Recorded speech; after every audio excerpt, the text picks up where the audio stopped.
যারা বেচারা টিচারিতে কাজ করেও আজকে অযোগ্য প্রমাণিত হয়েছে, এটা আমি আইনের সাথে আলোচনা করছি। আইনত আলোচনা করে হয়তো টিচার তারা হতে পারবেন না কোর্টের নির্দেশ অনুযায়ী, কিন্তু তারা যাতে গ্রুপ সিতে পায় বা সেই রকম পর্যায়ে সেটা দিতে পারি কি না আমরা, সেটা আইন যা বলবে আইনের সাথে কনসাল্ট করে খুব শীঘ্রই আমরা এটা জানাবো। 1 সেকেন্ডে স্টে হয়ে গেল, কত লোকের ভবিষ্যৎ চলে গেল। এই যে টিচারদের অনেকের চাকরি চলে গেছে, আপনারা কি ভাবছেন আমি মানসিকভাবে এতে খুশি? নো।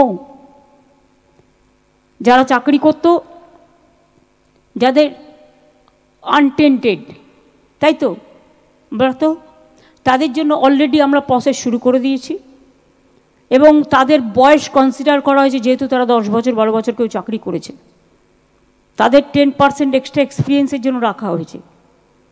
তাদের বয়স, যে যার বয়স আছে তারা অ্যাপ্লাই করতে পারবে। প্রায় 30% রাখা হয়েছে, যেটা তারা সুযোগটা পেতে পারে পরীক্ষা দিয়ে, কারণ কোর্টের অর্ডার অনুযায়ী। এখানে আমাদের হাত পা বাঁধা, কিন্তু আমরা যেটা করতে পারি সেটা হচ্ছে আমরা তাদের অ্যাডভান্টেজ দিয়েছি যাতে পরীক্ষা দিয়ে তারা স্বমহিমায় ফিরে আসতে পারে। রইল গ্রুপ সি, গ্রুপ ডি, অশিক্ষক কর্মচারীবৃন্দ, তাদের জন্য কোর্ট বলেছিল অন্যান্য জায়গায় তারা করতে পারে, সেটাও আমরা নোটিফিকেশান করে দিয়েছি।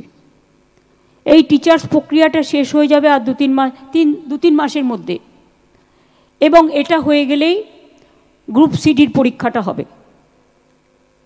আমি এক্সপিরিয়েন্সটাকে কাউন্ট করার জন্য সিএসকে বলবো লিগালি কথা বলে নিয়ে, কারণ যারা অলরেডি 10-12 বছর চাকরি করেছে তাদের বয়সটা তো ওভার হয়ে গেছে। সুতরাং if it is consider then that can be reconsider also.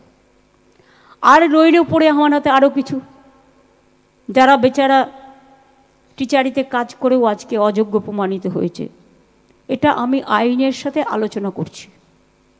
আইনত আলোচনা করে হয়তো টিচার তারা হতে পারবেন না কোর্টের নির্দেশ অনুযায়ী, কিন্তু তারা যাতে গ্রুপ সিতে পায় বা সেই রকম পর্যায়ে সেটা দিতে পারি কি না আমরা, সেটা আইন যা বলবে আইনের সাথে কনসাল্ট করে খুব শীঘ্রই আমরা এটা জানাবো। আমি কাউকে হতাশ হতে বারণ করব, তার কারণ আমাদের সরকার হচ্ছে মানবিক সরকার এবং আমাদের দৃষ্টিভঙ্গি অলওয়েজ আমরা পলিটিক্যালি দেখি না, আমরা মানবিকভাবে দেখি। আজকে আমি টিচারদের, আমি আমার অন্তরের অন্তঃস্থল থেকে, আমার হৃদয়ের হৃদভাণ্ডার থেকে অনেক শুভকামনা, অনেক শুভনন্দন জানাচ্ছি। আর ভবানীপুর মডার্ন স্কুল বাচ্চাদের নিয়ে এসে আমি 3 বছর করেছিলাম যখন আমি কলেজে পড়তাম, কলেজেরটা মাইনে চালাবার জন্য। কিন্তু আপনারা মনে রেখেছেন ওখানে এখন নতুন school English medium Bangla medium তৈরি করে দিয়েছি। ওটা হায়ার সেকেন্ডারি করে দিতেও আমি বাধ্যকে বলেছি, মাধ্যমিক অলরেডি হয়ে গেছে। সুতরাং ইংলিশ মিডিয়াম বাংলা মিডিয়াম আপনারা যে মনে রেখেছেন এটাই আমার পক্ষে যথেষ্ট, আমি আর কিছু চাই না। এবং সেদিনের কথা তো আমি কখনোই ভুলতে পারবো না, স্কুলটা বিক্রি হয়ে যাচ্ছিল, ওটা গিয়ে আমরা আটকাই এবং তারপরে সেখানে নতুন স্কুল গড়ে দিই। সেটা এখন বাংলা মিডিয়াম ইংলিশ মিডিয়াম। শুধু তাই নয়, আমি স্কুলটা ভিজিট করে দেখে এসেছি, উদ্বোধনটা আমিই করেছিলাম মনমথনাথ নন্দন স্ট্রিটে। এবং স্কুলটা এত সুন্দর, মানে পড়ার জন্য একদম এত সুন্দর পেন্টিং করা হয়েছে এডুকেশনের ভাষায়, কম্পিউটারাইজ করে স্মার্ট ক্লাস, যে আমি নিজেই অবাক হয়ে গেছি, হতবাক হয়ে গেছি। Really it's a superb, excellent and my heart founding love to all of you. Thank you so much. আমি আমার মাধ্যমিক উচ্চ মাধ্যমিকে মাদ্রাসা আলিম হালিমে এছাড়াও মনে রাখবেন আমার আইসিএসসি সিবিএসসি জয়েন্ট এন্ট্রেন্স থেকে শুরু করে টেকনিক্যাল এডুকেশন থেকে শুরু করে যারা কঠোর পরিশ্রম করে, যাদের মেধা সারা ভারতবর্ষে আজকে গর্ব, শুধু তাই নয় সারা পৃথিবীর গর্ব আপনারা, মনে রাখবেন আপনারা সারা পৃথিবীর গর্ব।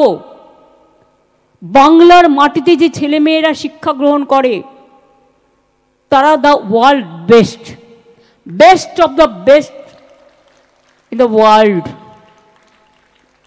আমি এখনো মনে করি আপনাদের মেধা মানুষ তৈরি করতে সাহায্য করুক।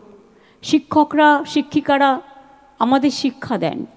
আজকে আমরা যতটুকু শিখতে পেরেছি, অনেক অসহিষ্ণুতার মধ্যেও